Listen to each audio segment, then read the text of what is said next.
two-step in a box. Yeah, G. One, two-step in a box. Welcome back to another edition of the 1 a.m. podcast. I'm Rashad Milligan, joined here by the other two members of the 1 a.m. podcast, Mo and Jelani in the building. Fellas, how are y'all doing?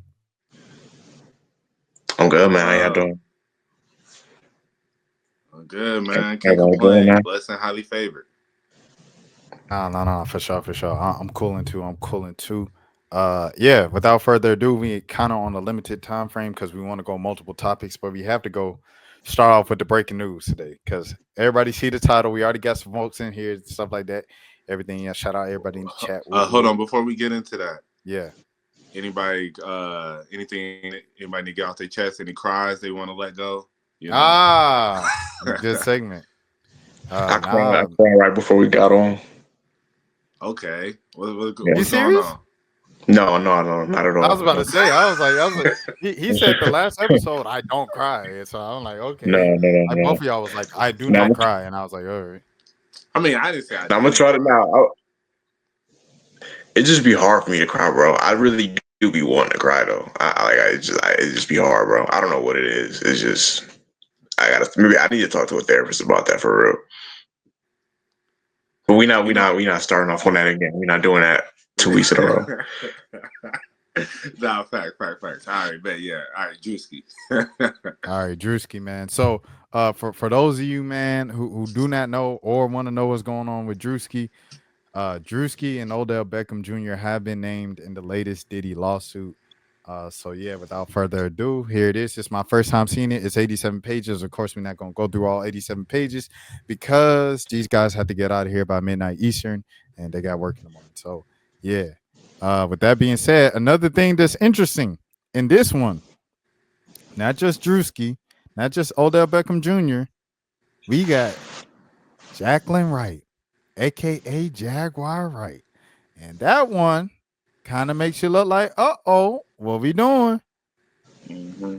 Jaguar was the one talking about she was talking about Jay-Z. She was talking about Diddy. She was talking about Ray J. She talking about the whole industry. You were defended in this case as well, Miss Mel. And big homie Cece, whoever that is, and some Jane Does. Trigger warning. This document contains highly graphic information following of the unnatural, including allegations of rape, SA, SB, kidnapping, and trafficking. Plaintiff Ashley Perham and John Doe and Jane Doe filed a complaint against defendant Sean Combs, Diddy, KK, Shane, Ruben Valdez, Pelletier, Odell Beckham Jr., Odell, Drew Desboris. Oh, I did not know that was Drewski's last name. Did y'all know that was Drewski's last name? Nah. The Boris. I know his last name. Jacqueline Wright, Jaguar Wright. Helena Harris Scott, Helena. Matisse Gonzalez, and you see the rest. Introduction. This case involves the RICO enterprise for the purpose of SA, battery, rape, abuse, false imprisonment, and kidnapping for the personal and financial benefit to the enterprise participants. Defendant Diddy has been sued by countless individuals for crimes similar to the ones enumerated in this complaint. Defendant Diddy is currently in a federal inmate awaiting criminal trial for crimes similar to the ones enumerated. I never heard the word enumerated in this complaint. Defendant KK is an employee of Defendant Diddy, often referred to Defendant Diddy as his right-hand woman. Defendant Diddy predatory behavior was constant and well known among several individuals, including Defendant Diddy's employees, staff, friends, family, and associates. In fact, Defendant Diddy's sons are also being sued for engaging in the same type of deviant behavior as their father, as pled in the Los Angeles Superior Court filing. Defendant Diddy was able to effectuate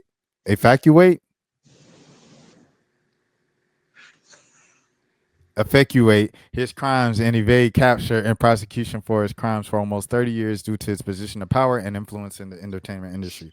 Defendant Diddy exploited his position and his relationships with powerful individuals to force these acts upon exploitation, fear, manipulation, physical threats, emotional abuse, intimidation, and retaliation. Had any previous victims of Defendant Diddy have been taken seriously and had Abettors reported defendant Diddy's action to law enforcement. Defendant Diddy's illegal and unfathomable behavior would have been prevented. Instead, defendant Diddy was able to rain his abuse and terrorism on countless victims for over 30 years. Additionally, had defendant Diddy numerous business partners and associates not ignored Diddy's deviant behavior, Diddy would have been unable to continue his pattern of abuse over a long period of time. All right. So these are the things, the parties. I'm gonna start searching for Drewski. We just gonna search for Drewski. We just gonna skip to everything Drewski. Here we go. Defendant Odell Beckham Jr. is a individual who resides in Florida, previously referred to as John Doe, and the plaintiff's Perham's original complaint. Defendant Drew Desboris. Defendant Drewski is an individual who, upon information and belief, resides and is domiciled in either Maryland or Georgia, previously referred to as John Doe in a previous complaint. Also, defendant Jaguar Wright is an individual who is either living in California or Nevada. Okay. All right. So there we go. That's the intro to the joint. Let's get to the nitty gritty. So I'm searching Drewski, and we're gonna skip. Defendant Diddy then instructed another defendant to okay. Oh, all right. To grape the plaintiff. Defendant Doe has been determined to be defendant Drewski. Instead of immediately graping the plaintiff, Drewski doused plaintiff with more oil lubricant. Oh my goodness. And then jumped on top of the plaintiff's naked and oil body, treating it like a slip and slide and knocking the wind out of the plaintiff due to his enormous Defendant Drewski then caught himself sliding over the plaintiff's whole body and off the bed, and then I'm sorry. It's not funny. It's not funny. Do y'all come on? Can we be real for a second? Like, yeah, go ahead. Like, do we really believe this? And I'm like 9 times out of 10, I'm like, yo, we should believe. Like, but like, I just feel like we've gotten so like that doesn't sound like some like, come on now, like just the way that that's even written, like that doesn't sound like. Come on, man. Like, you can keep going. It's just I'm sorry. Go ahead. Nah, cause that, like, before we started, I was kind of saying the same thing. I was like, cause with the whole Diddy thing at this point, it's like Diddy's definitely a monster, Yeah. But I feel like it's just like there's certain opportunities that are being capitalized on, Yeah, thank you. Yeah, and especially hearing this talking about he was over here, he knocked the wind out of her, he was on top of her like a slip and slide. That's not funny, but but come on, man. Like, what, like, because y'all making it sound like he's jumping off the top rope, like in a WWE match. Like, come on, man. Like, they called him enormous in the lawsuit. They said due to his enormous size. That's crazy. Come on, man. Like, I'm just very, because like I told you, I've been on like a little social media break or whatever, so I didn't like I got the app on my phone just because we talk or whatever, but I haven't been checking the timeline. So this like, literally just broke. Oh, for real? Like an hour ago. But I'm just trying to figure out what is Jaguar Wright's involvement in this. I got you. So after we read the Drewski stuff, we're going to okay. Right. All right. His enormous size. Defendant Drewski then caught himself from sliding over the plaintiff's whole body and off the bed, and then he began graping the plaintiff in her kitty cooter. While Drewski was graping the plaintiff, defendant Diddy sat in the chair near the bed and began getting off while recording. Oh my goodness. The Grape by Drewski. Another party's phone fell off the chair near the plaintiff. The plaintiff then attempted to grab the phone, but it slipped out of her hands and onto the floor due to the oil and lubricant that had been doused all over the person by the defendants Diddy and Drewski. Diddy began laughing at the plaintiff's attempt to grab the phone. Throughout this violent gang grape of Diddy made constant belittling remarks to the plaintiff, including that he owed her now. At some point during this ordeal, the plaintiff remembers defendants referring to another defendant Doe as Cornelius, and remembered the name because it was so odd and unique. Plaintiff came to discover the defendant Doe Cornelius, who raped her, was Odell. Plaintiff's body was becoming more and more limp over the course of the violent grape until eventually she had no control over her body, nor could she move her body. When Drewski finished graping the plaintiff, KK entered the room to examine the condition of the plaintiff, who was barely able to move or control her bodily functions. KK examined the plaintiff to see if she needed assistance or was about to give the plaintiff an IV fluid. This is crazy. Plaintiff cannot be certain if she did or not receive an intervention. KK then opened a different bag, different than the one that Diddy removed the oil from, where the plaintiff observed several medicine bottles, IV fluid bags, and other unidentified powder like drugs. KK then removed a pill from one of the medicine bottles and gave it to Diddy. Diddy then inserted the pill into the plaintiff's mouth and down her throat to where the plaintiff had no choice but to ingest the unknown pill. Diddy, Shane, KK, Odell, and Drewski then exited the residence to the backyard where they smoked marijuana and cigarettes. Plaintiff remained in almost lifeless state in the defendant Shane's room until she finally regained her bodily functions. This is actually really sad. It started off funny and then it got sad. Yeah. Plaintiff then began looking for her clothes and her purse that contained her car keys and cell phone, but it could not discover them in the room or anywhere near the apartment. Plaintiff was only able to find a T-shirt on the floor where she put on to cover her naked body. Plaintiff also observed a black condom wrapper on the floor of the bedroom where she assumed that one of the defendants, likely Diddy, used during the rape. Plaintiff then found a knife with the assistance of Doe plaintiffs, excuse me, and headed to the backyard where the defendants were smoking, as that was the only way to exit the premises onto the street. Plaintiff concealed the knife on her left as she exited the apartment to the backyard area. Upon coming to the exit of the home, which led to the backyard, plaintiff was met by defendant Big Homie Cece, who was standing by the door between the residence and the backyard. By the time plaintiff was able to compose herself and come to the backyard, KK was no longer in the backyard, but upstairs on the patio and balcony with defendant Brandy. Doe allowed plaintiff to walk to the backyard where defendants were still smoking. Doe could not see the knife that the plaintiff had concealed on her left side, and it was obstructed by the oversized T-shirt the plaintiff was wearing. The plaintiff observed Diddy was still partially nude from the assault, while the other defendants had on their clothing. Shane then left upstairs portion of the patio balcony where KK and Brandy were already situated. Plaintiff then sat down to a makeshift seat in the backyard where defendant Diddy noticed her presence and remarked that he was surprised she was able to walk because he had given her enough drugs to take out a horse. It's not looking good, fellas. How we feeling now? I mean, I still feel the same. 'Cause, I mean, she just added more. Like, the details, like, I don't know. Like, yeah, we'll have to see if there's any proof to any of these allegations. Because it's just like just like with that one dude, Little Rod? Like, Lil Rod had the screenshots from the surveillance footage in his lawsuit. Yeah, but, like, that proved to be salacious. You know. That's what they say. That's what they said about the Lil Rod lawsuit. Yeah.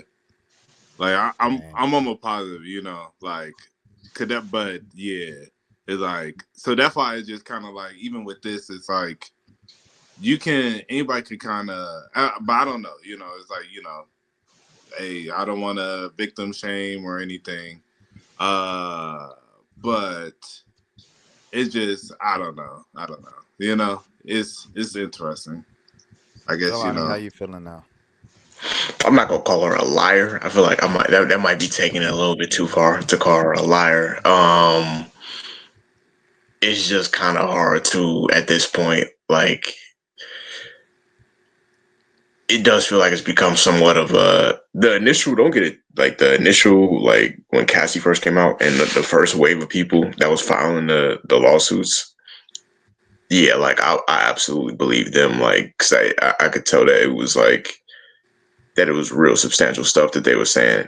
But it feels like every day. I mean, we've had so many different lawsuits. You know what I mean? Like, it's kind of hard for me at this point to really say like, okay, this is believable or this is not believable. You know what I mean? That's just a random group of people. I also think it's kind of the timing is kind of weird because I feel like I've seen Juicy get asked about being at Diddy parties in like podcasts pretty recently. Like he's done a few like different comedy podcasts or whatever, and they asked him about just like joking around. Like they asked him like, "Have you been to any Diddy parties?" Just as a joke, and then his lawsuit kind of comes out. It's just that's just a random group of people, and like I said, I'm still kind of curious to know like what Jaguar Wright's involvement in this is because the thing about Jaguar Wright is that she's never been, like really been a celebrity. She was a singer with the Roots like 24, 25 years ago. Her highlight of her career was being on Jay-Z The Blueprint. Ain't no love in the city. Yeah, exactly. So it's like Shout I out don't to think Ye. she would be at any Hollywood parties at all. Like she's not even famous enough at any point to be, you know what I'm saying? Like I don't know, but we can keep going. All right, cool. Uh, but yeah, pretty much what the rest of this page is saying, kind of skimming through it. Diddy, what gave he laughed and she did not receive a response. Uh, uh, then Diddy said to the plaintiff in a jovial, friendly manner, why they hadn't partied together before because it was so much fun, and he hadn't had any behind that tight in a while. And so yeah. So that's pretty much kind of what it seems like what was going on right there with the actual accusations. You Let's know, go to I go was, ahead, Mo. I was gonna say another thing that makes me just kind of weary about some of this stuff sometimes is because sometimes like the victims, it's like you think like, well, what do you gain out of suing them? But it's like you put different celebrities' names into these lawsuits, and it's just like it puts the pressure on them for public controversy to be like, all right, let me just pay you some money so that we can make this go away. And then so 100%. and then that's why a lot of lawyers love to just take on those cases and just try, because it's just like whether it's true or not, it's like now your public image is like we're having a whole conversation about this with Drewski, and it's like some people, I feel like Drewski gonna probably, if it isn't true, especially like he's just not going to even really entertain it for him. But if it's like, but a lot of people, they really be like, man, this can ruin like certain things I got going on. So let me just go ahead and drop some money off, and then they'd be like, all right, we'll drop the lawsuit now, and then just let it make it go away. So that's why it's just kind of, yeah. But let's see what Jaguar Wright has to do with this. Yeah, and especially after the what am I saying? The Jay-Z situation where the lawsuit got thrown out and the girl was like, "Oh, maybe I didn't remember it this way." And and now he's countersuing them for suing him in the first place and doing it right before Blue Ivy's premiere at the Lion King and stuff like that. Um, you know, I think, that was kind of a reminder to take all of these allegations with a grain of salt, Right, regardless of how many conspiracies were out before said lawsuits, because you just don't know what is real and what isn't. right. I Um, mean, don't get me wrong though. Most of the time, like I think the accusations be valid. Like most of the time, I don't think most women like just be making that stuff up. But it's just in the Diddy case, like it's just gotten. It's literally. I feel like it'd be people that they might have been around him for like a week at the most or something like that. It's just some of them is kind of like, all right, bro. I think you might just look like it's a cash grab now to an extent. another thing but I was looking at this though, like you said with Drewski, everybody like involved or next to Diddy, associated with Diddy, affiliated with Diddy and stuff like that, they've been asked, have you been in these Diddy parties? Have you witnessed some of the stuff that he's being accused of? And everybody said no. Everybody said, no, I've been to Diddy parties, but I never seen any of that wild stuff that they said. And I'm like, literally none of y'all? Like, so ain't nobody, everybody that been to these, ain't nobody seen what these folks are saying. All of these folks on the other side is ain't no everybody innocent. That made me look a little weird. You know what I'm saying? Like, I can't even lie to you. So I mean, I don't know if it's necessarily Drewski and Odell Beckham Jr., but you know what I'm saying? I don't personally think everybody that says they're innocent might particularly be innocent. But you have to let due process everything like that. Everybody's innocent to proven guilty. Have to cover your legal basis because this stuff gets tricky. You say something about this, and you say, "I think Joe get," boy, you end up like Tasha K. Tasha K got to pay how many million to Cardi B for the rest? Come on. So you can't just say that. You got to go. You know what I'm saying? You got to read what it says and stick to that. Allegedly, remember all these words because you will get Tasha K. So Facts. Yeah, after we figure out what Jaguar did or is accused of, I don't even want to stay on it too long just because I don't know, it's kind of depressing for real. yeah, yeah, no, for sure, for sure, for sure. Okay, all right, we on Jaguar now. Defendants Valdez and Gonzalez instructed plaintiffs to sign paperwork at gunpoint. When plaintiffs refused, defendant Gonzalez would pistol whip plaintiffs on the back of their heads. Defendant Gonzalez eventually gave plaintiffs a drink, which caused them to pass out. Plaintiffs spent the night at the hotel with defendants Gonzalez and Valdez, taking turns watching them. The next morning, plaintiffs were restrained and bound by their hands in the front and were placed from into a vehicle. Plaintiffs then saw defendants Jaguar and Helena. Helena. Upon information and belief, defendants Jaguar and Helena were in a small sedan, light color, whiter beige. Oh, sedan. Sorry, my bad. Hold on. Let me go back. I lost myself. Where we at? Where we at? Okay. Plaintiffs were then transported to the location of the plaintiff's parents' brutal assault on the Luma Vista Drive by defendants Jaguar and Helena. Defendant Helena was the driver and defendant Jaguar was a passenger. Defendant Helena warned the plaintiffs that if they tried to escape or run, then they would have to. Okay, all right.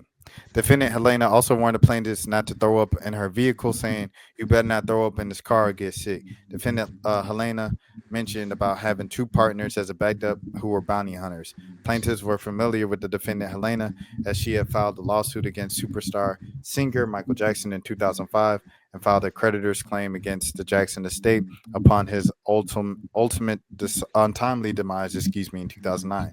Plaintiffs were familiar with defendant Helena from her previous Michael Jackson lawsuits and had previously met with the defendant at her home in West Hollywood to determine the credibility of her claims if they were similar to the nature of the plaintiffs.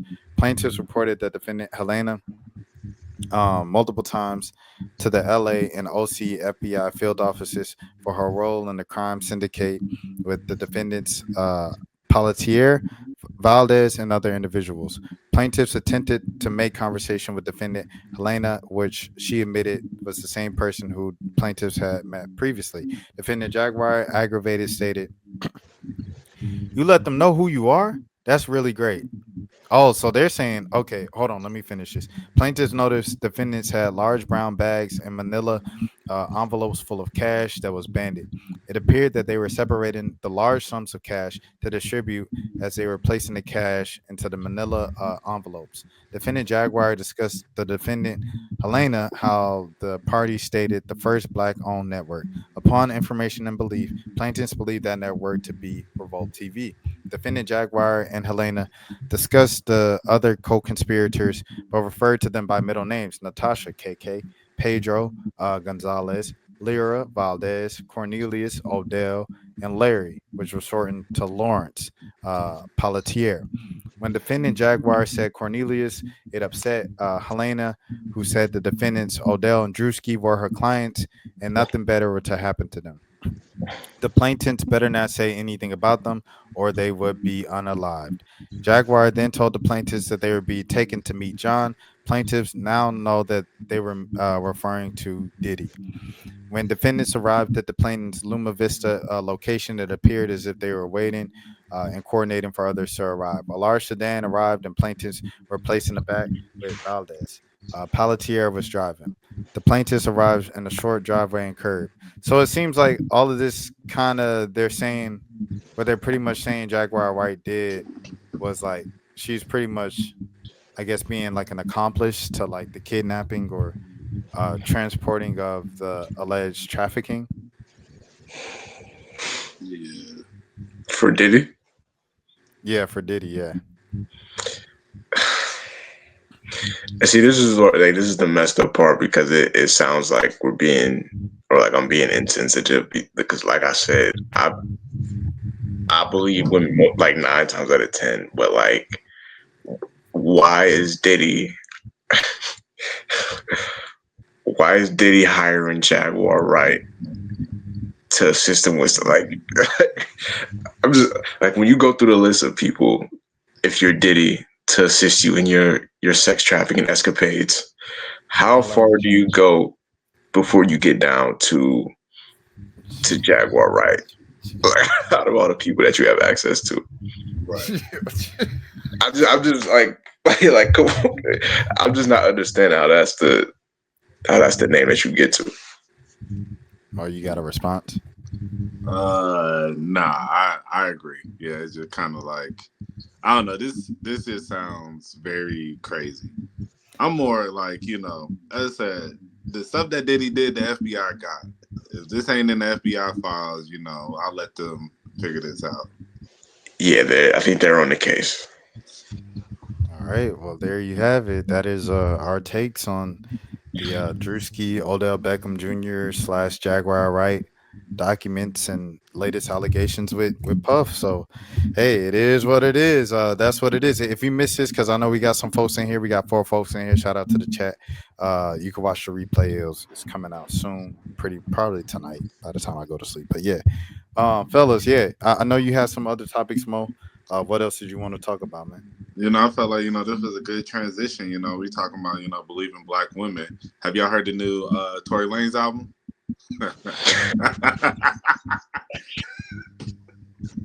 I wasn't listening to Tory Lanez when he was a free man.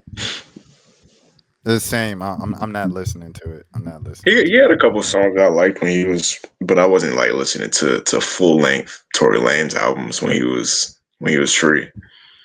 When, Yeah. when Tory Lanez was free, I always thought he was a talented individual. He could sing, he could rap, Mhm. but it his sound just wasn't really for me. So I didn't really listen to like Jelani said, his full length joints. Of course, I know the singles and the big radio remixes and everything that he did. But I didn't really listen to him like that back then. So for sure, now I'm definitely not listening to him just out of support of, like you say, Black Woman and Meg. Yeah, I mean, so when he was free, I definitely enjoyed his Chicks Tapes series. Is very, very good, like body of work. Just the way he was able to flip a lot of those like classic songs. But I say with this new, like, so I did listen to the new album. Like, this is the first album I listened to since he been in jail.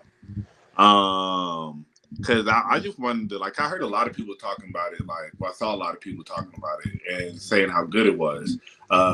Just like, and I'm like, he's recording all this off a jail phone. Like, how good can it really be? I'm not gonna lie, it's pretty good. It's pretty Like, good. yeah, I'm not gonna hold you. Like, his producers and engineers, they deserve an award or something for this one. Because I'm just saying, just the fact that they did this off of a jail phone, Yeah, like, but some interesting topics from it. I think, well, the two of them. One, I guess him and Iggy was dating. Did not know that, and so he made a song about her on the album. Named it after her legal first name, Amethyst.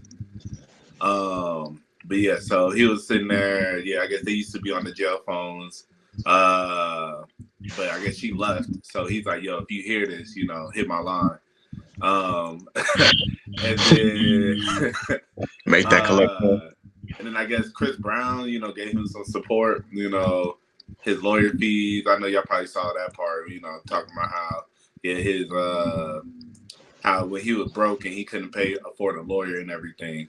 Like Chris Brown had went ahead and dropped him the money. It was just like, whenever you come home, just just hit my line. And he also said he wanted Dolce. Oh, okay, I didn't hear that. Well, this is just according to social media, the things they pointed out. But yeah, he's like, Dolce, I really want you. Da, da, da, da. Yeah, I have to. Yeah, maybe I missed that part. But yeah, but I mean, You overall, wrote man, like, oh, keep going. Oh no. I was gonna say, you know what I think is fascinating? Like, I think he's actually he gained like a whole new fan base after he. I don't. I wasn't there. I don't know if he shot her or not, but after he allegedly shot her, like I actually feel like he gained like a whole new wave of people that I feel like wasn't listening to Tory Lanez before. That was just like for whatever reason, we rock with him now. Right. I Which is think kind of Meg, crazy. yeah. I think Meg, her popularity, like, anybody who stands next to Beyonce, that's a different level of fame. And standing next to Beyonce, being signed, of course, to Rock, or having the equity deal with Rock, she's technically independent still. Um, it just raises the stakes of how many people are paying attention. It's like with Rocky. I felt like the Rocky case wasn't getting any attention until Rihanna started showing up to court. Now it was talked about every day once Rihanna started showing up to court. And I think that's the same thing with the Meg situation. Like, Meg had some high power associates and affiliates, and that kind of like put the and then it's just something we never seen or heard of before in hip hop. Like, you never heard of a male rapper, pew Shooting. pew. You know what Yeah. I'm saying? Allegedly pew pewing a female rapper. So I think that shock value and stuff like that, it just brought a lot of attention. And then I feel like, we're in this whole era. Like when you think of the streamers, Sneeko, when you think of Fresh and Fit, when you think of Aiden Ross now, what he's become the last couple years, like there's an entire audience for shock value and going against the grain and going against the popular opinions and stuff like that, right? So it's like the popular opinion is like defend black women, protect Meg, believe black women. So it's like it's a whole thing of people that's like, man, Meg lying, man, free Tory. Yeah, da, da, da, da. It's a whole group of people like that. So it's like I think that's what it is more than a lot of stuff. Like a lot of people just don't want to go with what the majority or the mainstream is saying. Like, think about the election, like Kamala Harris, like you going against Trump. Like it used to be in 2016, it used to be a mainstream thing of like we all against Trump, Trump bad. Now it's like, what I'm saying, Trump, if you support Trump, then you like, smarter than the usual person because the usual person is a sheep. And you know what I'm It's saying? contrarianism. Yeah. People just wanna feel different than the crowd. I mean, and I think also, but I think in particularly with the Meg and Tory case, it's just there's a lot of like it's still like the whole situation, even when like the trial was happening, a lot of this stuff was still kind of like inconclusive.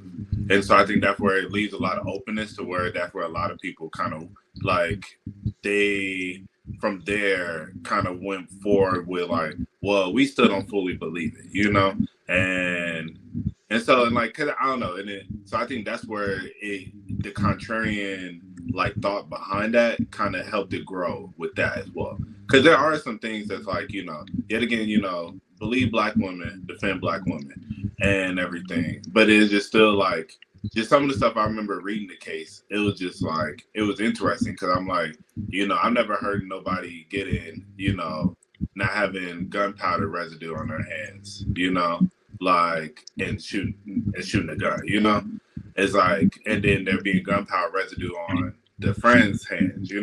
So it's like stuff like that where but at the same time, the law, they went ahead and said he was guilty. So, he gotta sit down, he gotta do what he gotta do. But I do feel like it's still an interesting case. But I think one thing that I like just on another topic, I feel like with Meg, like I feel like a lot of her popularity and everything. It's like I feel like she makes some songs that go viral here and there, but it's just like her as a musician, as an artist, hasn't really progressed, And I feel like there's so I many. agree with you, Mo. I do have to say, I have to point this out. Jelani, could you please mute yourself real quick? Oh, do I got Is something going on in the background? It's an echo when like most speak, like you can hear an echo. Oh my, I got you, bro. You good. Yeah, it's like so like what people have to understand with Meg is like she writes her own music, and I think that's where all the stuff is at. You know what I'm saying? Like because, and I think it's also a part of us, like the fans, the audience, whose fault that is. Like we shame Cardi B, we shame Drake, we shame. You know what I'm saying? But I mean, I feel you on that. But then there's so many female artists out now that write their own music. That But you know, how long have they been popping? You know, Meg been popping since 2018. You know what I'm saying? So the only people that's been popping that long, especially in female rap, is Cardi B, obviously Nicki the Queen. but when I say progress as an artist, it's like I'm saying like give us deeper subject matter. You know, it's just like she's still talking about the same thing she was talking about in 2018. You know, and it's like I don't know. It's like cause that's always been my biggest thing that always irritated me about her. I'm like, you can rap, but it's just like all you talk about is finessing dudes and getting money and shaking butt. Like well, I guess we're past the point, shaking ass. You feel me? And it's like for me, I'm like, bro, you done went through a lot that a lot of people can relate to. You feel me? Like they can really like, especially like you losing your mom and your grandmother. All that happened while you was in the stardom. And it's like, kind of get a little deeper, touch on something. And it's just like, but it's just all still about like, I'm just trying to turn up. I'm just trying to like pay me and I'm finna go twerk. Yeah, I feel like she touched on a lot of that in Traumazine. You know what I'm saying? Like, kind of hints the name of the album, Traumazine, and stuff like that. Um, and then another thing with that is, once again, if you got a songwriter with you, and you know what I'm saying, in the like, okay, what can we tap into? What have you gone through? Okay, mom gone, and this happened at the same time you had these entire allegations, and you was the main topic on social media for 6 months. How can we tap into that? So how can we? Okay, what do you got? Give me more. Give me like that's something that a songwriter, or executive producer does. But if you got the pride of, I'm independent. I'm an independent artist, which she is, with the Rock Nation distribution deal and stuff like that, then you kind of like, I ain't listening to like Kara, right? So Caribou, shout out Caribou, by the way. She was on DDG podcast and she said, I'm at the point now to where it's like I don't even want nobody else other than the engineer in the studio with me, because I don't want nobody saying that they had any part in helping me with my verse. Because you know how it is in a Yo Mo. It's like every now and again you got somebody saying, how about you say it this way because it sound better, and then now the song come out and you talking about, yeah, I helped write the verse. You know what I'm saying? I mean, I think people too prideful. I think that's what makes like I think life in general is about collaboration. And I think there's like and I think if people become too prideful, it's just like you're never gonna grow. Like anything, if you think about science, it's like, and just even the biggest artists, just in general, and like science in a sense is like an art. It's like the collaboration of coming together with different people from different areas. You find the a greater answer. Like and stuff of that nature. And I feel like with music, it's just like it's good sometimes to have a different ear just to tell you like, yeah, say it that way. And then it's just like you have to let go of your pride. Don't let the people like sit here and keep influencing you. It's just like, because I think in the sense of realistically, if you just make great music, bro, that's all that's gonna stand out. They don't really like, yeah, they're gonna be people say, well, they didn't, do X, Y, and Z. But it's just like just to be real, Drake is a perfect example of like he's still like, I'm sure Party helped him write most of that album. But it's just like that album's still doing numbers. Everybody know he don't be writing like some of his stuff, and that's just what's real. But it's still doing numbers because it's good music at the end of the day. So Like Ye is a perfect example. exactly. Like we know about Rhyme Fest, we know about Consequence, we know about the Pusha T. J Ivy, Pusha T. You know what I'm saying? We know about all his homies and stuff like that helped him along the way, even in the golden era, right, of Kanye. It's those dudes, it's those same dudes and stuff like that. Go ahead, Jelani. Yeah, hold on. We for the listeners and viewers, next week it's gonna be a much smoother episode. Right? I'm recording off my phone right now, which I don't like to do.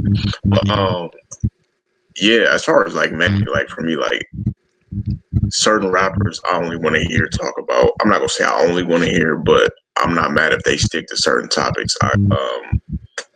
I don't necessarily want to hear like Chief Keef rap about world peace. You know what I mean? Like I feel like that's getting like too short. I'm expecting to hear him talk about like pimping and like misogynist stuff. It's certain rappers that I tune into him for certain stuff. So I feel like Meg, she might just occupy that lane where that's what she do. Like that's her thing. Like she talk about uh getting money and you know doing whatever she do. Like I think that's the coolest thing now, opposed to like 10, 15 years ago, like when we was in high school, when it was really just Nicki. Like she was like the only. It's not her fault, but she was the only popping woman rapper around that time on a mainstream level. So she kind of had to. She had to talk about everything. Like she had to make club songs. She had to make like the moment for life, like more introspective type songs. She had to make street songs. You know what I'm saying? Like now, because there's so many different women rappers, you could kind of just pick a lane and stick to that lane and still have like a certain level of popularity. So I just feel like Meg just she picked her lane. Like, hey, I'll talk about twerking and booty shaking and that's her thing, you know. But maybe who knows? Maybe like 5, 10 years from now, she'll just wake up and be like, "Yo, I'm making an album with Alchemist. I'm talking about uh, nuclear physicists. You know, I mean, whatever. You know." Well, that was my follow up question to you, Jelani. Was like, how'd you feel about the 2 Chainz joint with Alchemist? You know what I'm saying? I need to listen to that. I still haven't, but it didn't surprise me because I know 2 Chainz is like a two like a lot of Southern rappers don't get credit for being hip hop heads. Like growing up in the South, they try to make it seem like we all grew up in the South. We all listen to East Coast rap outside of just the Southern stuff. We didn't just only listen to like T.I. and Gucci Man growing up. You know what I'm saying? Like that's that I never because you can't, and it's just common sense. Like if you're an East Coast rapper, you can't go platinum just in New York. You know what I mean? Even though there's enough people, but you're not getting 1 million people just in New York City to buy your CD or listen to your music or whatever. So like 2 Chainz, Gucci Man, like Jeezy, all these rappers grew up on East Coast rap. So yeah, it don't shock me that even though Alchemist is from LA, but like his style of beats that he makes is more like East Coast style of beats. I do need to check that out though, because I heard good reviews about it. Yeah, see, the thing about it is the subject matter. Like 2 Chainz is rapping about being a father, and of course, you know, as always, like Larry June is always rapping about investments and all of these things and stuff like that. So it's like Larry June talking about financial literacy, and 2 Chainz is like, yeah, I'm dropping my son off at school. Yeah, I'm cool. Yeah, I'm a dad. Like that's like the album, and I'm like, yo, this is crazy. But it's like, it's what you want to hear. A 40-something-year-old 2 Chainz, 40-something, you know, that's what I want to hear 2 Chainz rap about. I don't want to hear 2 Chainz rap about locking the kitchen stove anymore. Like, I don't want to hear that at this point. I mean, hey, you're gonna hear that again. Let's keep it real. But if like I just said, like even with Meg having her lane, like to your point that you just said, Rashad, if Meg is like 47, like 15, 20 years from now, and she's still making that type of music, then I'll probably be like, okay, like you know what I'm saying? Like just because even with like Jay-Z, my favorite era of Jay-Z is when he was younger and like more disrespectful and talking about crack and shooting people and stuff like that. But I don't want to hear 55, 56-year-old Jay-Z rapping about, you know, I don't want to hear him talking about the same stuff he was talking about on his like 1998 albums. You know what I'm saying? So I just think the evolution has to be natural. Yeah, yeah. No, I agree. Like like I want it to be natural, and that's why I just feel like she could personally. I feel like there's more that can kind of come from her because of her ability. but I just feel like from because I'll listen to stuff and try and get things that she drops, like a listen here and there, but it just don't really just be it don't really be hidden for me because it's just like it's all kind of the same subject matter. So but hey, she don't make music for me. It's like I mean, but at the same time I do feel like it's like she's more reliant on going viral than just having good bodies of work anymore. You know, like I feel like in the beginning it would be more of like having a good body of work that she had. But it's like now it's like all right, like that song with that like stop, stop, stop. Like it's like nobody can really. Well, I mean not nobody, but most people can't really tell you any other song on that album. Like but hey, it's what it is. She gonna as long as she's still making money, it is what it is. Yeah, no, I definitely hear what you're saying. I definitely hear what you're saying, and I agree with a lot of it. It's just I know why that's the case. It's because she wants to still be able to say she writes all of her raps, she writes all of her music. But like you said, it's like the Tyler Perry syndrome, right? Like Tyler Perry Mm-hmm. could be making like what I'm saying, the best movies out. He has the money, he has the resources to do it, but instead, like he takes pride in being like written by Tyler Perry, co-produced by Tyler Perry, by Tyler Perry, et cetera, et cetera. And shout out to the joint he just released, the one with Kerry Washington and stuff like that. I haven't watched it yet, but everybody said it's really good. The 688, everybody said it's really good. So salute to Tyler Perry on that and the progression of him making better movies and stuff like that as a recent. Go ahead, John. What's your favorite Tyler Perry movie? Cause I'm gonna be real. Like I get my jump off on Tyler Perry, but it's certain things I do gotta give him credit for. The first, I think I love my wife movie. Not I think I love my wife. The first time, what's that? Is it Why Did I Get Married? Yeah. The first one is a classic movie. When Jill Scott when she meets the cop and he takes her up the hill with the snowstorm or whatever. That's a classic film. I'm gonna give him credit for that. I'm gonna give him credit for House of Pain. Facts. That was respectable black television. Pre BET House of Pain. Yeah, no. When he used to come on like TBS. Yeah, the original version. I'm gonna give him credit for that. Yeah, I started off giving credit and then it just ran out. Like it's just, it ain't that much that I really want to give Tyler Perry credit for. But I do want to say the first Why Did I Get Married movie, classic black cinema. I can do bad I can do bad all by myself with Taraji. Hold on. Which one was the one with Shamar Moore when he had the bad braids? I know who you're talking about. That might have been Daddy's Little Girls, right? Because it was No, like it was a Medea movie. I don't know. I'm thinking about Red Fox. That's not Red Fox. Fox from the Lakers. Oh, Rick Fox. Yeah, Rick Fox. Yeah, that's what I'm thinking about. One of Shamar Moore had the Iverson braids. I know what you're talking about. Shamar Moore when he had the braids. Yeah, Shamar Moore when he had the braids. Did he write Daddy's Girls? I think he did. Yeah, Daddy's Little Girls. Yeah. Yeah, that was a good one. Okay. I gotta say the one with the who do the bending from Janet Jackson. That's the movie. Yes, that's the one you was talking about with Jill Scott. Yeah. That's not the same one. That ain't the one with Jill Scott. No. Janet Jackson was in the one with Jill Scott too, though. Yeah. Okay. The one where they pour the grits. That one. I feel like that's every Tyler Perry movie. I feel like every Tyler Perry movie had the scene where a black man gets grits poured on him. Yeah, like Medea was like the grits they real hot, and then she's for the. I like that one. I appreciate Tyler Perry introducing Mr. Brown to us, to the world. Like Mr. Brown, like his first movie, bro. I was rolling, dog. Like I could not stop laughing. And then the TV show was like it kind of fizzled out for me. But shout out Logan Browning though. That introduced me to Logan Browning for real. Because I was not tapped into Bratz and the whole 07. Uh, what else? Yeah, you got to go. Daddy's Little Girls. I think that's the one with Idris Elba, where he's raising China and McClain. Yeah, and China and McClain sisters. I like that joint.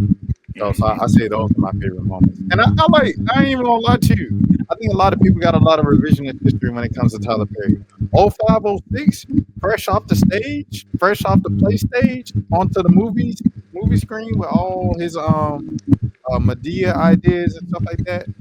I say 05, 06.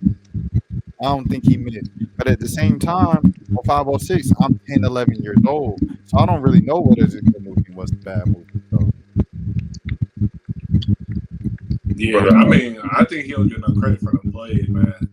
Them play for deserve a few Tonys. You feel me? bro, I was just about to say like, you know, I'm not gonna comment on the quality of them, but them Tyler Perry plays was pop like. It was a lot of black households, especially like early mid 2000s. You couldn't. Whenever I would go, like, because I got family in Dalton, Georgia, like, which is about an hour and a half away from here. Anytime I would go over there, like my aunties up there, they would be watching the Tyler Perry plays. Like he definitely found a demographic, which was mostly like older black women, and he tapped into them, and he was popping at one point. Like, I mean, he's still popping. How he got his own studio, but them Tyler Perry plays was selling like bootleg CDs. Facts. and buddy, like you think about Thanksgiving get-togethers or something like that, like the whole family go upstairs, go into the little meeting room. You know what I'm saying? After the games, if it ain't no games or in between games, they playing Tyler Perry plays, bro, on the thing. So salute to Tyler Perry, a living legend, a self-made billionaire, everything like that. At the same time, once again, it's like a lot of the movies over the past few years, over the past decade, could have been much better if he just would have leaned on some help. So that's all we saying with Meg. Like you said, Mo, Meg has the talent. She has the rapping ability. She has the cadence, the breath control. I seen her live show. She has the star ability. She dance. She do the little choreographed dances and everything like that. She got the look. She amazing performer. Great show live and stuff like that. She has all the qualities of being a star. She has the popularity and everything like that. She's a celebrity, so she really ain't got to make the best music at this point. She on Snoop Dogg status. You know what I'm saying? Like nobody don't care what Snoop put out no more. Like he's a celebrity. Now he messed that up in the black community with the whole Trump thing, but that's a whole nother story. She at that level though of celebrity to where she can't do no wrong. She's gonna be famous. She's always gonna have a stream of income. But in terms of her artistry and us talking about the best artists of their time, I feel like Meg could really push herself into that conversation up there with uh Meg. If we're gonna keep it a bean, and I feel like this is a good transition, Meg should be discussed with Doji. Meg should be discussed with Doja Cat. Yeah, But she she's not. should. Yeah, I mean, But she's not. Go she ahead. could be if she would have. But that's what I'm saying. Like the bodies of work, just like it's like like I said, like I'll go listen to it just to like I'm like all right, because I've had this take for a while now. So like I keep listening to see if like maybe something gonna change, like maybe that moment gonna come. But it's just like as I continue to listen, I don't really hear it. And I think it's like also the thing I feel like in her music is more of like it's also kind of like a lot of like men bashing in there, you know? So it's just like it don't really appeal to like men as like, and I think that's why like right now, like Glorilla and Sexy Red, like how Alicia. Anicia, yeah. Like a lot of these women is just like they talk about getting their money, they talk about doing their thing, but it ain't gotta be all about like man, F these dudes, I'm finna finesse them for this and the other. And I think that especially Glorilla going on, she going crazy right now. And it's like, and like with listening to her music, I feel like not only a woman can listen to it, like a man can listen to it and be like, bro, she's snapping, she going crazy, And it's just like I feel like right now that's kind of where Meg is at. But I don't know if like she would. I mean, I think with lyrical ability, she could if she really wanted to. But like it'll be hard for me to see her in the same category as Doechii and Doja Cat, because they're just like, could they know how to really tap into that other level, and they can sing. I've never heard Meg sing, like not really sing, not the way that the other two do. She J. Hey, Cole. Go ahead, Jelani. hey, real quick. I got the laptop working, so I'm about to leave real quick and come right back in. All right, bet. I'll be back. But yeah. I definitely agree with that take. I think that's a very respectful take and stuff like that. But yeah. I guess no. I know you got more topics. Do you want to discuss Doechii? A lot of people were talking about her this weekend and stuff like that. Man, like we could touch on it. I just don't get why everybody was so mad. I honestly think a lot of people people like when you're successful, right? But they don't like when you get too much attention. Like it's like Kevin Hart, right? Remember Kevin Hart, he first had his moment in 2010. All right. You're gonna learn. Everybody loved it. And then Kevin Hart was in every single movie. Him and The Rock was in every single movie from like 2011 to 2015. 2016, what people start saying? Kevin Hart ain't be really that funny, to be honest. And then it became, you know what I'm saying? So it's like people like you until you too popping. So I feel like Doechii, she had her moment where she first popped, and everybody was like, "Oh, this is so cool. We got a new girl rapper and stuff like that."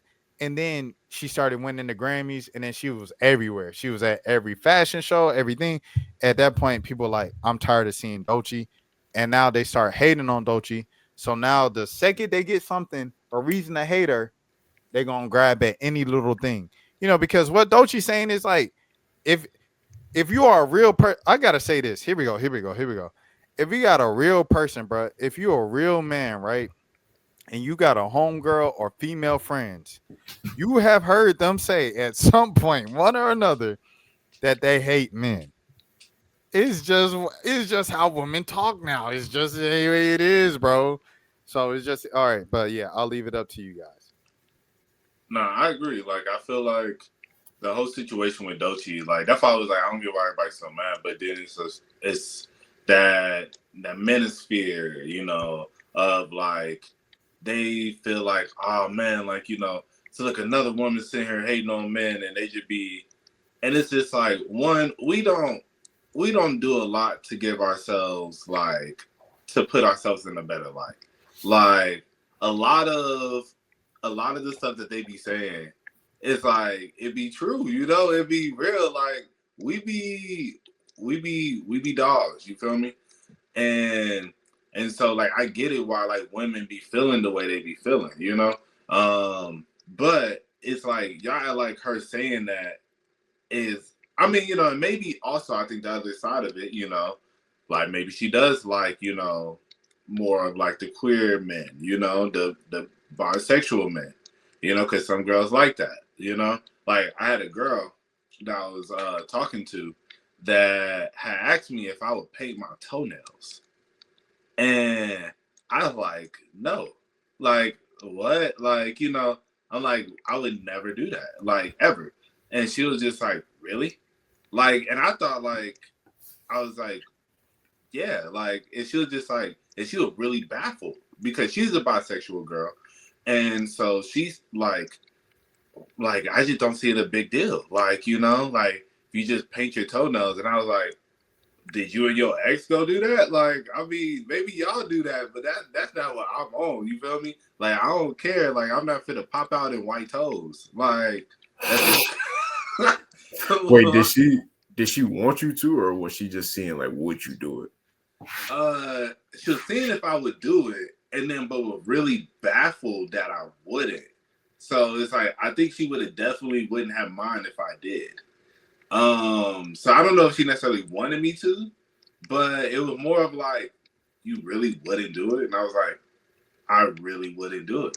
Like, but but as I said, like to her, there's nothing wrong with it, and I could see maybe like she wouldn't mind a guy who's just like maybe more like I'm comfortable with my sexuality, so I'm not even gonna say that. But I think maybe like more on that fluid side, it's like y'all could paint each other toes. That's cool. Like, like, but yeah, I can't get jiggy with it. You feel me? But Yeah, as I said, yeah, what you was like, I'm not getting the French tips for the summer. facts. That's crazy. I mean, I'm with y'all. I double down. What they say? When they agree in the whatever y'all say, I agree with. I agree with it on that topic. But yeah, man. I mean, like, pretty much, basically, like, she ain't saying nothing crazy. Go ahead, Jelani.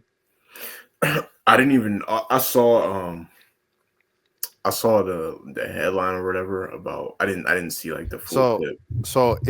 it was literally like 7 seconds. Is DJ Miss Milan and Dolce on Hot Ones, and you know how they changed the format of Hot Ones. Instead of Sean asking, the interviewee the questions, they have like pretty much your person asking you questions. So they give you a list of questions on a note card and you read them to each other. So like the Issa Rae movie, they had Issa Rae, Kiki Palmer, and SZA Oh asking each other yeah, questions on. yeah. So this time it was Dolce and her DJ Miss Milan, asking each other questions on a rating thing. So DJ Miss Milan pull out the card on Dolce. She says, "What is Dolce's red flags when it comes to dating?" And she said, "You should know this." And she said, "Is it being broke?" And then she's like, "Nope." And then she was like, "What is it?" And then she said, "Being a straight man." And she said, "Oh, I should have known that, being a straight man." And so like they kind of laughed and they moved on in the interview. They clipped that and everybody's like, "Oh, she one of them." And then a black girl was like, "Why can't we just have a normal black girl represent us as a female rapper?" And I'm like, no creative has ever been normal. Like Erica Badu is like, you know what I'm saying? Like touch the grass, see the sun, breathe in. You know what I'm saying? Like Andre 3000's weird. Nicki Minaj is for sure a weird. Like, and this is not even a diss. It's just like she's different. She's a weird person. Like people assume she on crack. Half the time, Nicki Minaj probably sober doing half of that stuff that, that she be doing that make her look crazy. You know what I'm saying? So it's just like creatives are just weird people because to think of something creative and something that's never been done before, your brain needs to work in a different way than normal people's does. So yeah, that's it, Jelani. That's what happened. She I feel like I know at least in Tyler's verse on her verse on Tyler album, she had a line about gay dude. Didn't she like She I haven't listened to her full she album. said me and Tyler about to take your girl down. Yeah, something like that. But she's talked about in her music finding out that one of the dudes that she dated was gay or Yeah, whatever. that's the biggest song off the mixtape, Yeah. the Grammy Award winning mixtape. I think, dang, what's the name of that song? Denial is a river. Yeah. And yeah, she said, so she sets it up like she finds out that her boyfriend's texting another girl, and then she says, "Turns out the girl is a dude," and that's like the whole kind of Yeah. draw of the song. So it's kind of low key ain't that different from dudes that it's dudes that like they like girls that like girls. You know what I'm saying? It's just I don't think it's as common. And I know that's a whole discussion right there of why it's not as common for uh women to like dudes that like dudes. But I do think it is more common probably than what people think. You know, and especially now, like it's just not acceptable for men to do it. yeah, it's not like it's I don't know. It's a double standard. Like if you in the club and two women start kissing, it's like, oh, it's just cool. Like it's a vibe, you know what I'm saying? You feel like you're in a music video or something like that. But if two dudes just out of nowhere, it's just, I don't think it's someone's gonna yell, "Hey, yo!" exactly like it's not gonna get and I'm not saying it's right, but it's just the the reality of the world we live in. Bro, clubs these days are crazy, bro. Like, I was at this one spot, bro, and it's like, you'll go out now, and then, like, the gay dudes be twerking, and then it's just, like, they be twerking harder than, like, the girls, and it just be, like, I remember I was at a bar, right, and so I'm sitting there waiting to get my drink, and then, like, it was the dude next to me going crazy, bro. Like, and it was just, I'm not even gonna hold you. So I was just sitting there. Y'all not getting me 2 weeks in a row, man. I already said what I said last week. Y'all not getting me 2 weeks in a row, bro. All right, go ahead. Continue the story. Bro, I was just, it was just so just like weird, bro. Cause I was just sitting there like, like, cause this way is where I'm looking to get my drink, and he right here, and I'm just like, so I'm just sitting there, just like, all right, bro, like they need to hurry up, like, oh my god, and then you like all the girls be sitting there, like, you know, turning up with like, hey, and it's just like, yo, hey, yo, like, you know. But Because yeah, it's nothing you can do in that situation. Like all you could do is just, you know what I mean, just yo, I had a homeboy that, like, you know, like a previous job, like I had a couple of homeboys that were gay, and you know, and like, you know, good friends. And we went to the day party, and so I'm at the we at the day party, and then so we're about to slide, like, you know, it's like a big group of us, and then so I see my one particular homeboy, like, you know, like he was by this one dude, you know, about like, you know, they doing them. Yo, I turned and looked over, and like it was just like, yeah, you just be seeing crazy stuff these days. Cause it's like he was like sitting there twerking on another dude. And then I was just like, oh wow, like, you know, okay, I might get canceled for this one, but it's like, wow, you really gay. Like, you know, that was like one of the moments where it's just like, damn, bro, like, you know, it's like you my homeboy and we be talking, and it's like you don't ever try me like that. So it like we not like we sit here talking about it, don't really matter your sexuality, you know? It's like just like with my homegirls, I'm not saying talking about like the dudes you talking to and stuff like that. But then it's just like when you see something like that, it's just like, oh, all right, I'm gonna go this way. You know? I think it's a part of 2025, right? Like, so it's like um And I think being in Atlanta. we made, yeah, well, we made a lot of, you know what I'm saying, strides in equality, right? We made a lot of strides in equality, and of course we still have a far way to go. So you got to think, bro, like when you see something like that and you're thrown off initially, you got to think it's because in large due part your entire life, most of your entire life, that was kind of shunned upon, and it was something that was kind of like hidden unless you were at an establishment specifically for that, you know what I'm saying, cater to that. So to see that, you know, whether it's in rare occasions in movies or TV shows or commercials and stuff like that, when you see that, like you're thrown off, like you taken aback because it's something that you haven't seen on a mainstream kind of just like out in public type of level. So you know what I'm saying? So it's like I think it's natural to have that kind of initial double take of like, oh, this was going on. Like I didn't expect that. You know what I'm saying? I feel like it's understood because this is kind of like a it's I don't even want to speak too much, bro. I ain't Yeah. gonna lie to you. But you know, I feel like, yeah, this combo getting down Yeah. We yeah. I was trying to save it. I was trying to save it, bro. But you know, hey, but to the Dochi point, when I say like, you know, why she don't like straight men, you know, we be dogs. And that leads me into my next topic. Yo, y'all ever have like a go-to date? Like it's like each girl that you like, you know, first date, I know I'm finna go, I'm doing X, Y, and Z, blah, blah, blah. Yeah, I done it with about 3, 4 other girls, but it's a hit. So we're gonna run it back. I wouldn't say I got like a certain spot. That's a great question. A go-to date.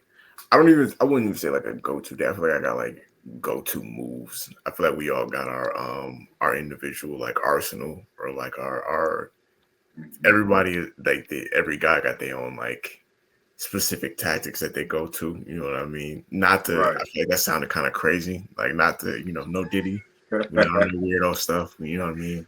Consensual tactics. Yeah, but I feel like we all got like our go-to moves as far as like certain lines or like certain maneuvers or things that you might do, you know what I'm saying, in your repertoire. Okay, what's some of yours? Oh man, what's some of mine? Like early mid-20s, I feel like we all pulled the fake massage out. I feel like that all was that, you know what I mean? I feel like that was a go-to for everybody at some point. That you see Rashad laughing, looking off to the distance because You know what I mean? That's a young bull move right there. Right. I'm trying to think of some more like go-to maneuvers, right?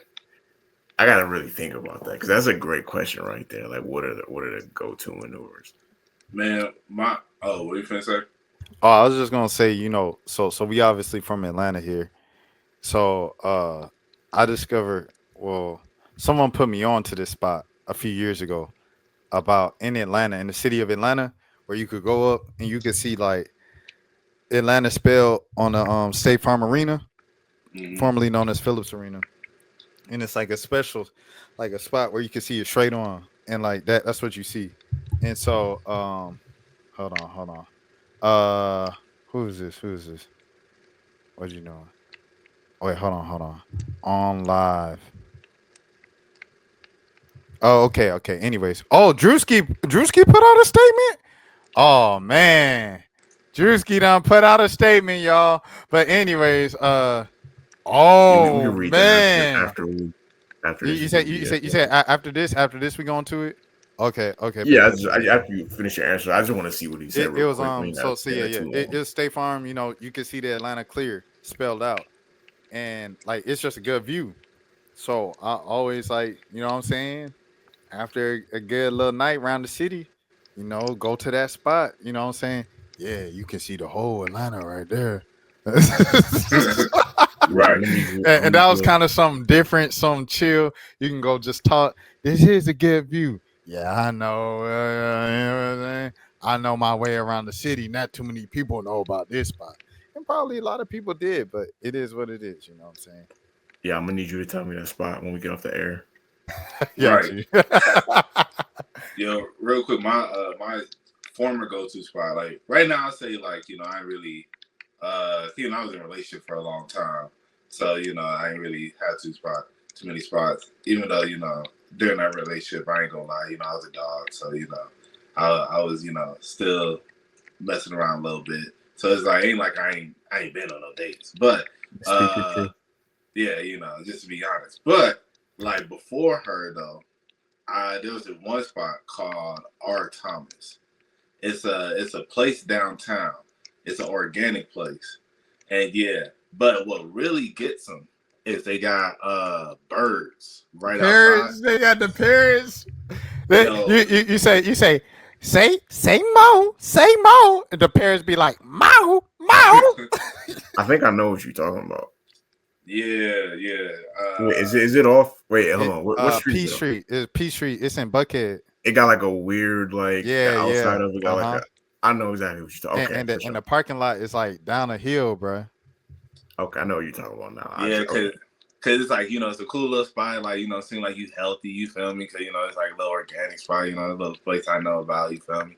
And then they soon as they walk up, they see little birds and whatnot. They're like, oh my gosh! They want to take little pictures and stuff. Yeah. So that was my former little go to.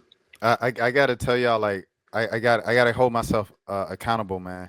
So it's like, um, in a long time ago, right? I had a thing. Oh no! This one a long time ago. This was yesterday. So I'm in town, right? For my homeboy's proposal. So he proposed, and like it's a bunch of people text me like well, what you doing? What you on tonight? Woo woo. So like I'm texting them back like with the stuff from the proposal to let them know like I'm at my homeboy's proposal, and a couple was like, oh man, that's so beautiful, beautiful couple, beautiful moment. A part of me, like, what I'm saying, like the little Elmo, little meme where they got the hood and they facing the not Elmo, but the frog, Kermit, facing with the hood and stuff. A part of me, like a voice in the back of my head was like, uh, tell them, what I'm saying, like, this could be us. You know what I'm saying? I knew you was just about to say that. I didn't pull the move because I knew it was too wrong, but a part of me thought of like pulling the shot. There was a restaurant that I went to a couple times on Now that I think about it, it's called Historical Forza. It's like an Italian restaurant or whatever. Mm-hmm. I've been there a couple times. That's a spot that had a pretty good vibe for a date or whatever. Yeah. I really am gonna get that spot from you though when we get off the air for shot. I used to Like, I haven't smoked in a while. But when I used to smoke, there was a spot downtown that I would go to. That was like it was at these apartment called the Darlington, and they done kind of like built them up a little bit better now. But back in the day, it used to low key a little war zone. Like one time, bro, no cap, bro, middle of the night, me and my homeboy, we had went there to go smoke. And probably it was like maybe around like midnight or so. And bruh, it was a dude on top of a car. And like this is no cap or nothing, bruh. With a sniper rifle. Just like on top of a car right outside the building. Like in the back little parking lot. Just sitting there like looked like he was kind of practicing. And bro, we got out the car looking like, bro, this man really got a sniper right now. Like, and at first I was like, nah, it can't be.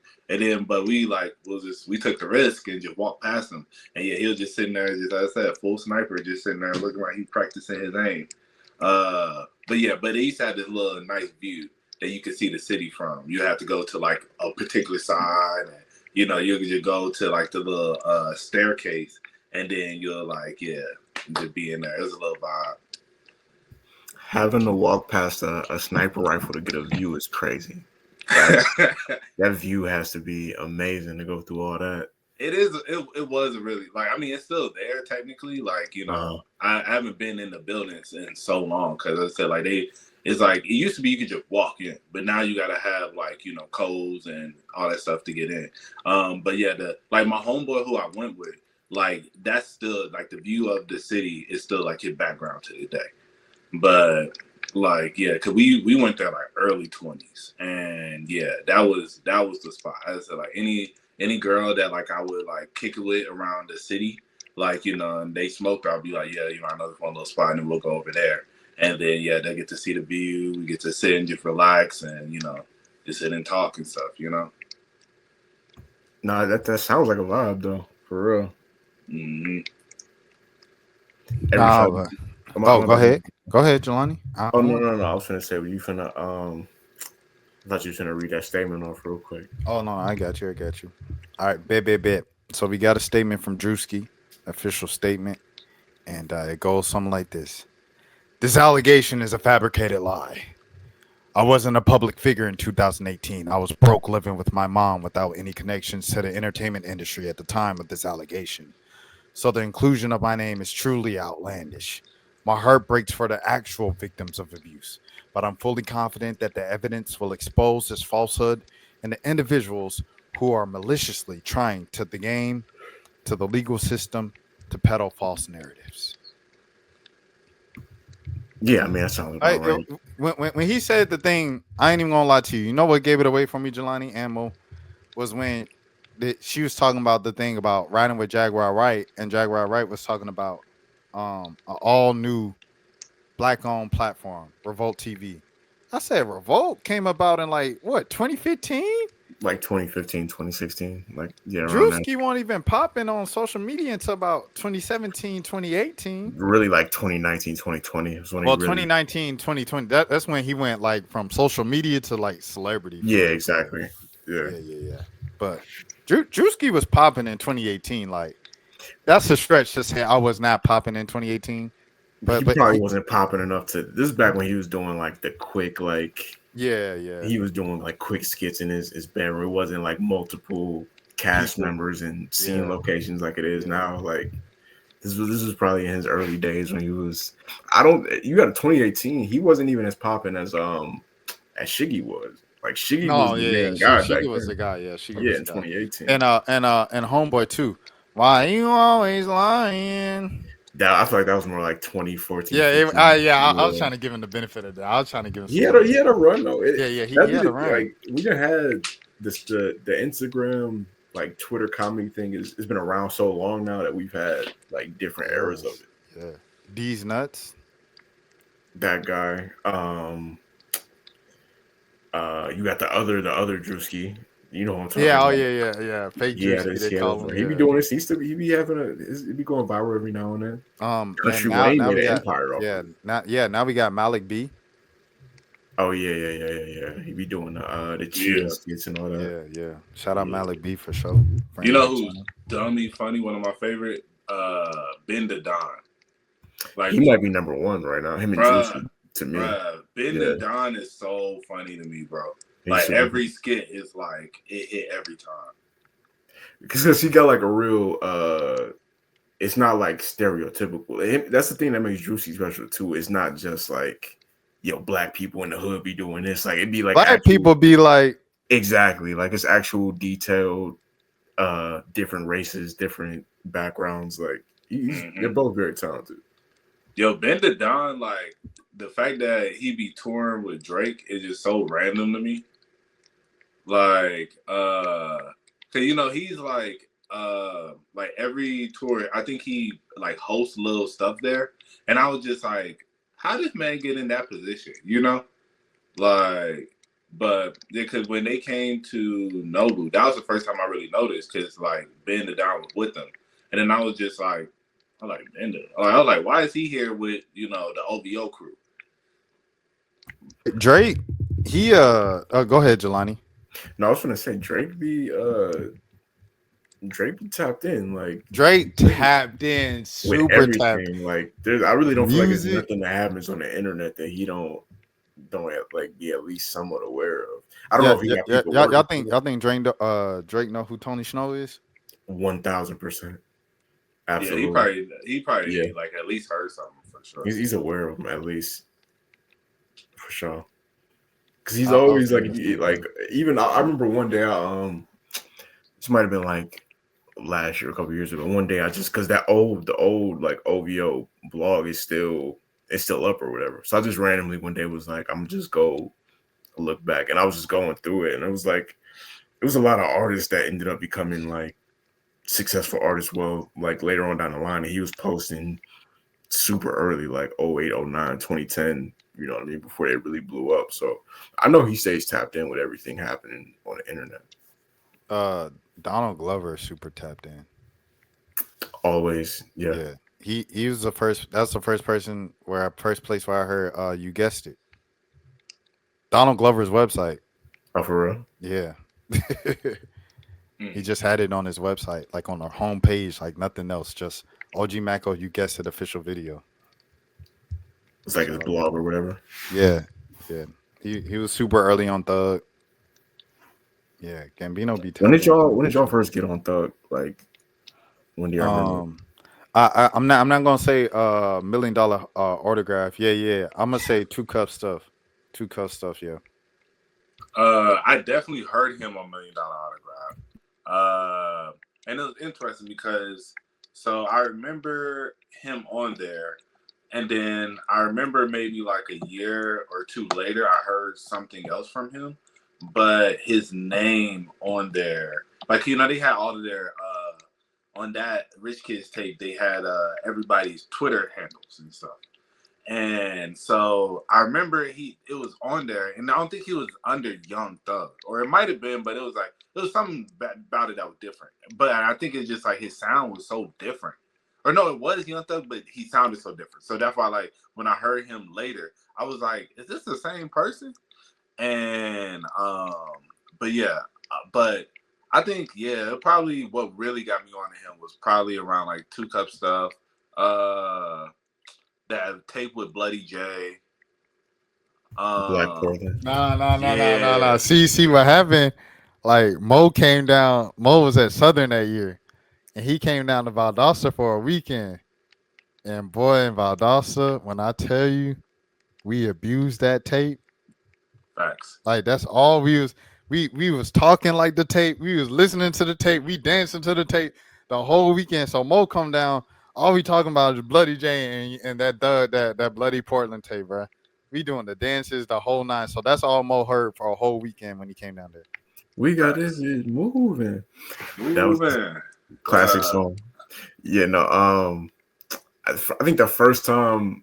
So it was funny. I was listening to Rich Kids when we was in high school, but I just somehow like $100 autograph. I was like a casual Rich Kids fan, so that song kind of slipped. Like for whatever reason, I didn't catch that one. But first time I remember really hearing about Young Thug, it was like 4th of July 2012, and I remember I Came From Nothing 2 came out, and I just remember that was the first time where I really started to see like it being a buzz behind him, and I'm seeing people tweet about him, and it like being kind of like a big deal at the time that he just dropped that mixtape.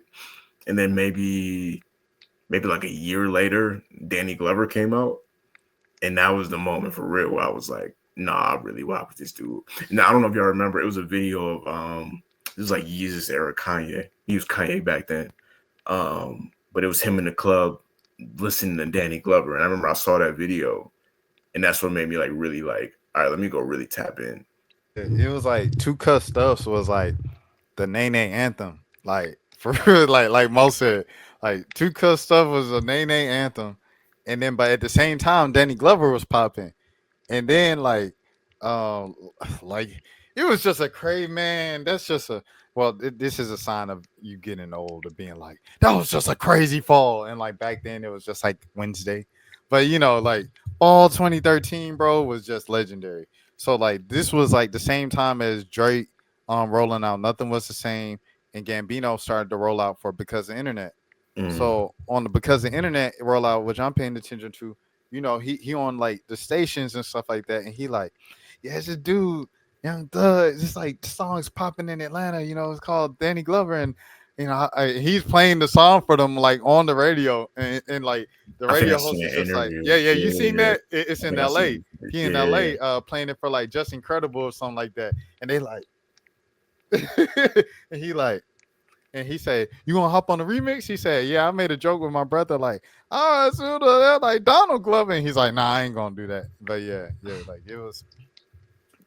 Danny Glover was different, bro.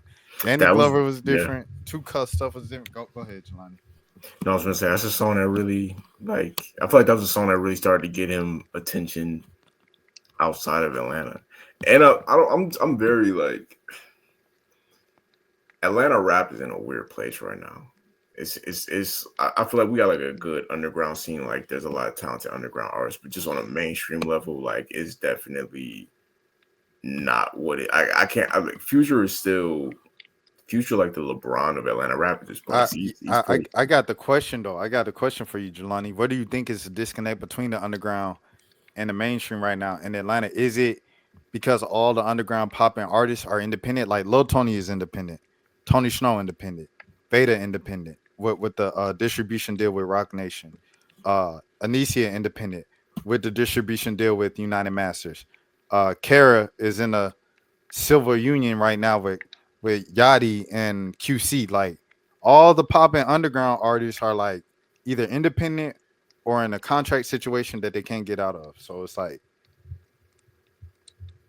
Yeah, I just feel like I mean like the radio don't really matter the same way it used to. So like that used to be the one thing where it was like we all got to listen to the radio. At one point, it was like we all got to listen to the radio. So you know what I mean. It didn't really matter what type of rap you was into. Like you was gonna tap into the radio at some point. But now it's rap music is so fragmented now that it's like you could be into one type of rap or like this type of rapper, and you don't even have to know anything else that's happening in rap now. So it's like, but it's still like Dolce became a star this year. You know what I'm saying? She's on a TDE. That's what I'm saying. Like TDE is like its own. They at this point are like I don't want to be blasphemous and compare them like Motown, but like for this era, when you look at Kendrick, SZA, like those are two of the biggest artists, period, like on earth. You know what I'm saying? They both came through there, and now she's being positioned to be one of, you know what I mean, for the future. So it's like they got their own formula now. You know what I mean? Maybe that's it. That might be it too. Like QC is not what it used to be. So maybe that's a part of it that we don't have Atlanta. Like we always used to have like a So Def or LaFace Records or QC or even like 1017. You know what I mean? Like they produce stars, you know what I'm saying? We don't really have that right now the same way we used to. I think Doug trying to make Nine Vicious and 1300 Lil Saint or whatever kid name is. Rugrat or whatever. No, not Rugrat. Okay, I be getting confused with the rapper names. Rugrat is the white boy. Okay, you're right. On the joint with Georgiana. I ain't gonna lie, I like that song. Yeah, I turn you up. That's if you let me. I like that song. I ain't gonna hold Okay, you. okay, I got you. And, I got him confused. and Rugrat got the song with Kodak where he said, "Panda got to blow in." You know where they play all the little football TikToks over, and it's like, like it's sampling. You don't even know. Oh, okay, okay, Yeah, okay. that joint. Yeah, that's Rugrat. But 1300 Saint, that's just like another one of them like Skywater type meep, meep, meep, sound like a robot thing. Like I don't know. See, that's another thing. I don't know if the younger artists, right? The younger stars can appeal to everybody, but at the same time, it's like could Young Thug appeal to the older people when he first popped? Like, I don't think no 40-year-olds was listening to Thug go, "Dee, ah, and being like, oh, this hard. Like we was, because we was 20, 19, 18 years old. You know what I'm saying? Mm. Yeah, it's gonna be interesting to see how a lot of these younger artists like develop. Because like Thug developed into a full rounded artist. Like, and it's just one of those things that like the cream is always going to get to the top. Just like with Doechii. That's why Doechii is popular because she makes good music. It's not just because of TDE. It's just like her album is like just a really good album. It's like she makes real music, good music. That's like where she really rapping and she has good subject matter. So it's just like I think a lot of and especially like a lot of the underground like hip hop that we have in Atlanta right now, it doesn't. I think that kind of some of the disconnect where I'm like even like Lil Baby, that's what kind of rose Lil Baby because it's like especially when he started making like freestyle and all that got him on just like it started it off, and then of course like my dog. But then it's like when he dropped that album and it's like he talking about I'm going like he have lines about real estate, have lines about or just different stuff like I want doctors and dentists, like different stuff like that. I think kind of helps. Even with Gunna, Gunna is like even bigger now because shoot, he not just talking about like I'm in the trap. I'm like you're killing people. I'm doing X, Y, and Z. Like he'll make a song like like I'm him, but it's like what makes me him is that I'm consistent. What makes me him is me like doing what I need to do every day. Like stuff like that, where it's just like that can motivate you, and it can reach a wider audience. And so I think a lot of the younger artists, it's gonna be interesting to see how they grow. But it's just a lot of them right now though. They just it ain't nothing that can really break through because it's just like it's cool for like it's the vibe. It's like like a young Chief Keef. I mean, Glock, like, that's Glock 40 Spaz. Like when I listen to Glock 40 Spaz, I'm like, this is too chaotic. This is too violent. And then bruh got out of jail. He hosts a show at Aisle 5. I look at it on YouTube.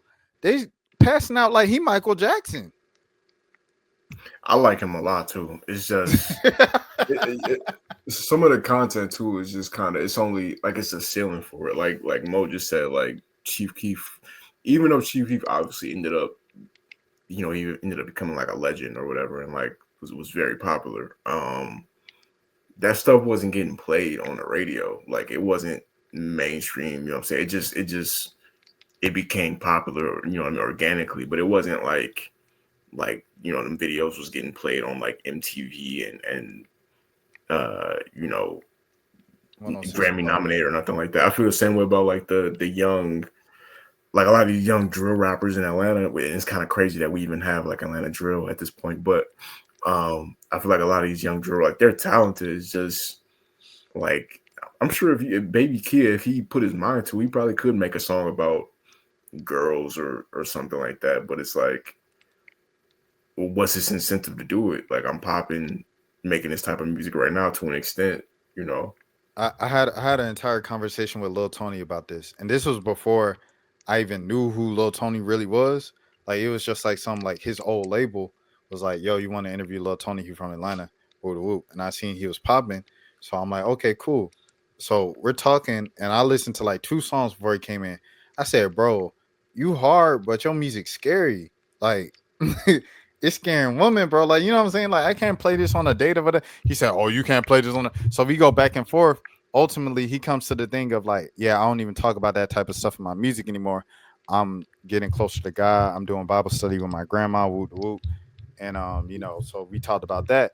And a lot of his subject matter, especially coming out of jail again, all these artists coming out of jail, um, it's changed a lot. And I really appreciate it. And there's still some player, you know, of course he could work on womanizing and idolizing money, but like at the same time, like he is growing a lot from just like pulling up sticks, hits, brick licks, and Baby Drill. I don't know how far Baby Drill is gonna grow. What does maturing look like for Nudie? Is it more so on the future side of things where it's like we're okay with Nudie just being Nudie?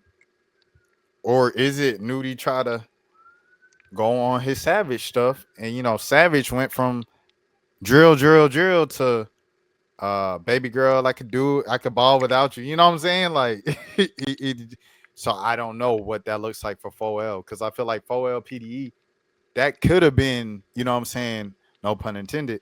That could have been like the next big group and label out of Atlanta and stuff like that. I feel like Jid is kind of like Jid is who he is. Suave can get to Jid level popularity. Dalen Gideon can be popping in the loop rapper lane where Boldy James is and those guys out there. Who else? Ben Riley, of course, is popping, but he kind of claims New York a little more than Atlanta. And then Nassan, obviously being Proof Son, he claims Detroit a little more than Atlanta. But I view those guys as Atlanta rappers too. Marco Plus, I feel like Marco Plus can go pretty far. I don't know how far he gets. But these are all the people I just named are like the lyricists. They like the you know what I'm saying? Like Marco Plus, he got an accent. He kind of reminds you like early Outkast. To be honest, like he can rap his behind off at the best of them. Ben Riley is hard too. Like I said, he was just on Reason last album. His independent album, first album away from TDE. But yeah. I say all of these things to say it's so many people popping in Atlanta, bro, in the underground. So many talented people. I feel like they have the ability to cross over mainstream. I feel like the main reason why they're kind of capped is because, like you said, Jelani, with the young stars, a lot of it is focused on drill and violence and stuff like that, and that has a cap with getting into mainstream areas. And then the people who do rap about the wide range of things and stuff like that, I feel like Snow is a perfect example of someone who can rap about the motivation that Mo was talking about and stuff like that. But Snow can also be an acquired taste of people because he raps on the upbeat like a Detroit artist. So a lot of people that never heard him, they hear him for the first time. They like light skinned dude ain't never on beat, and it's like you don't know what's going on. You know what I'm saying? So it's like if everybody don't get it, can you break through the mains? I don't know. Blueface did it, but that was before like anybody else did it. So I don't know. We'll see what happens. Real quick before we get off that Blueface, that first mixtape is like low key a classic. Blueface music aged very gracefully. Like It was something if you that we go was back and all listen laughing to at, it, yeah, and now it's like it makes sense. Go ahead, Mo. Oh, I was gonna say July. You know. No, I was gonna say that first. I was just, I just wanted to say real quick that first Blueface mixtape was fire. Like, if you go back and listen to it, you're like, oh, this actually was like a very quality rap project. Facts. Yeah, Blueface music aged gracefully. But yeah. Is that everything for everybody? Anybody got any last thoughts we want to get out before we get out of here this week? Nah, man. That's pretty much it. I feel like this was a good talk, man. Good pod. A lot lighter than last week. I don't know about that. The first 20 minutes were about a false rape allegation allegedly. So, right. but a different type of dark though. Right. Yeah, no, 100%. And I'm glad that Drewski came out with his public statement before we got off the stream. Well, let me clear that up. Not a false allegation. a questionable allegation due to certain information that we know An about. alleged I do want to be careful. Yeah, an alleged allegation. There we go. An alleged allegation is you guys are saying it twice. Yeah, I thought about that. But then I was He like, said I'm covering and my bases. You can never be too alleged careful. accusation. Yeah. Alleged Okay. Alleged accusation. Yeah. Alleged accusations. Yeah. Which have been called whatever Drewski's PR people came up with. But he has a great point. Like if you're talking about, oh, we coming up with this great idea called Revolt TV. Drewski was not famous back then.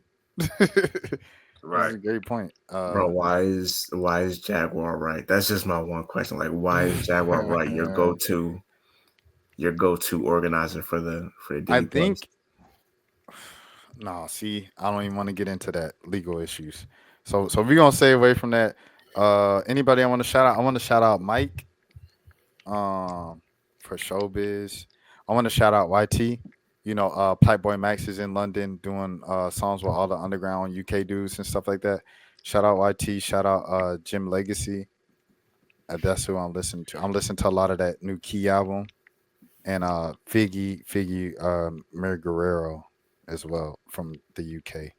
So shout out to those dudes. Anybody else you guys want to shout out? Any artists? Shout out. We was talking about Atlanta artist Kenny Mason. I rock with him. I was tweaking. Sorry. Shout out Kenny Mason. Shout out BK the Ruler. Yeah. Yeah. Other than that, nah. Shoot. I'm stopping Kenny Mason and BK the Ruler from being mainstream. They're pretty big. They're kind of like, I don't consider them underground as like Anicia and Caribou and Tony, but I don't consider them like mainstream like Little Baby, Future, and Gunna. So, what is keeping them from being that? I don't know. I think it might be just the backing. Like 'cause I know with Lil Baby, you just had you had a whole machine behind him just to even get him to that point. To the point that he's at. So maybe it's just I think with time, I definitely see it happening though. Because he makes I know at least with Kenny Mason, he makes really good music. BK the Ruler, I don't listen to him too much. Her. My bad, her. But yeah, and crazy. I was listening to. I saw this one girl that's from New York that's like 17. Her name like with Star Bands. What's up? How you doing? I'm the man. My name's Star. Yeah, I'm 16 now, and I do shows like a guitar. Yeah. Shout out Chicago. oh, she from Chicago. Yeah, she from Chicago. Okay, 'cause I saw her with like a NY rapper. She was on Sugar Hill D-Dog. Yeah. La la di la la la, my baby. Yeah, it's like, bro, watching them videos, all them kids look so darn young. Talking about being off of Don Julio, and if I catch the opposite, it was just like, bro, what am I watching? like, she got a couple songs she was snapping on, but it was just like, I'm like, bro, y'all look so. This is just weird, Like y'all just look like little kids, man. Just as I said, especially talking about being off the Don.